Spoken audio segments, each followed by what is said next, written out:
สบายดีพี่น้องพบกับบอสแซมอีกแล้วเนาะมื้อนี้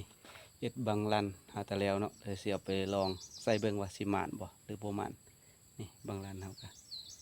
เฮ็ดบังพี่น้องเอ้ยลองใส่เบิ่งก่อนว่าสิมานบ่ไปกันเลยสิมานหรือบ่มานเอิ้นมาลุ้นกันเลยใส่กัน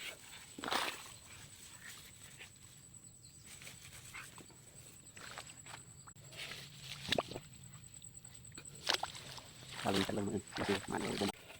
ลัง3พี่น้องฝนตกน้ำหลายพี่น้องที่สี่เส้นเลยที่ห้าเส้นที่หกนะรอบสุดท้ายพี่น้องนี่เลยมือเลยมันมาลุ้นกันพี่น้องว่าสิมันหรือบ่มัน